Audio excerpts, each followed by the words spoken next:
This is the Element Electric by Surface 604. It's a Canadian company that has been making the Element without the electric drive system for a little while. It offers 7 speeds for regular pedaling down here with the Shimano tourney, which is really nice, gonna help you climb. It's even got that extra large gear up there.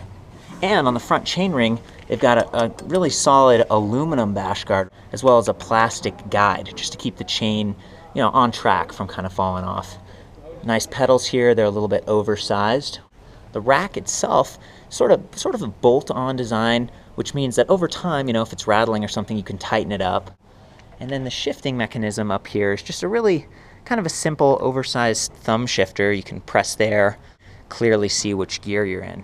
So it's all in all a pretty nice fat bike, with a huge oversized Spider tires right there and these really nice oversized disc brakes. If you're going through mud or water or something, those are going to be really nice and not get wet. I also really like the kickstand. You can kind of see that right there. So that's really the bike portion of this. Let me just jump into the drive system. So what we've got here is a 350 watt geared rear hub motor. That's nominal output, and they say it's 750 watt peak output, which is quite a bit. You can see it's actually a little bit wider than some of the other hub motors I've seen on similar bikes, and it's felt pretty good, cruising along. I'm admittedly not in the mountains or anything, I'm just cruising around Denver, but it's a lot of fun. And one of the things that I really like about this system is that it's got this unique sort of a display control console up here, and it shows you how full the battery is, as well as how fast you're going, and then what level of assist you're getting, right? And so it actually offers 3 levels of assist, and you can activate the twist throttle at any time. So some of the other electric, fat style bikes like this, they only offer a twist throttle. And so this one, having 7 gears to pedal with, and using that Pedelec cadence sensor pedal assist, you can really ride more naturally and kind of enjoy yourself using this as a bike, right? And so these are designed to work well in the snow or on sandy beaches or just kind of for fun. And the big tires, they kind of soak up the bumps, a little bit spongy feeling. All in all, a really fun bike, and it comes in like orange, blue, and black. I love that they've got the bottle cage right there. This system weighs about 60 pounds. The battery pack is removable, and it weighs, it's like 8 pounds, 8.1 pounds or something. It is sort of a lot of the weight is positioned towards the rear of the bike. The battery is kind of unique with this like ridge. It almost seems like you could have had a bigger battery. The size of this one is 36 volt, 12 amp hour. It uses lithium ion cells that are going to get maybe like 1,000 charge cycles, which is fairly standard. But in general, this is a quality battery pack. And as I said before, it's removable, and it's got this cool light. So to remove it, you unlock it right there, and you don't have to have the key in when riding, which is cool. And then you just kind of pull on it like that. You can see where it plugs in, and then there's these tracks that it slides on. So very intuitive. Just plug it in like that. And then when you're ready to ride, see that green switch right there? Just flick that on, the light flashes, and you're ready to go.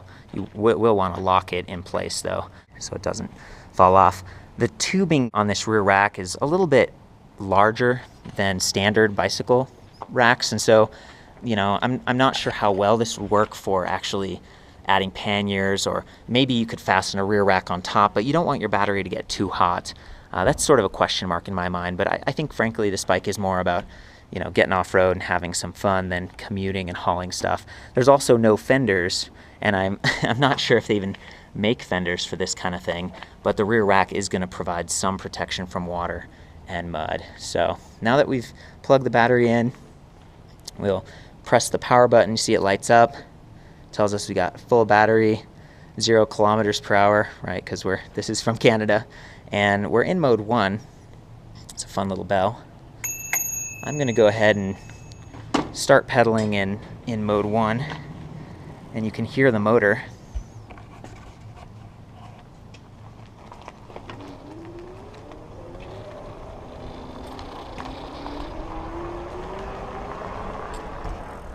Really smooth.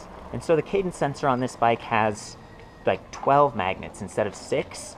which some of the older systems had, and they felt a little bit jerkier. So I'm pretty satisfied with the smoothness. Some of that might be because we're in mode 1 and it's not real powerful, it's not kicking in. I'm going to go ahead and change it to mode 3 and maybe use the twist throttle this time from standstill.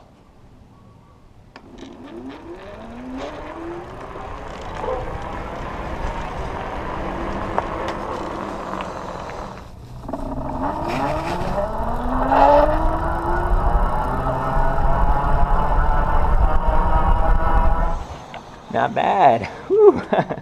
Cool. So as with a lot of electric bikes, it's got like a 20-mile-per-hour top speed, and the cabling has been designed to be easy to replace. You can see the breakaway sort of connectors there. So if something goes wrong and you need to, update your system, you can do that. I don't see a breakaway here for the motor, and frankly, it's not quick release back here. So this thing, you're going to need some tools to deal with it.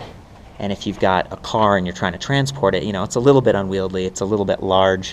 You might need a truck or something. So that's the Element Electric from Surface 604, and a pretty cool bike. For the full written review, pictures and stuff, check out ElectricBikeReview.com. I'll see you there.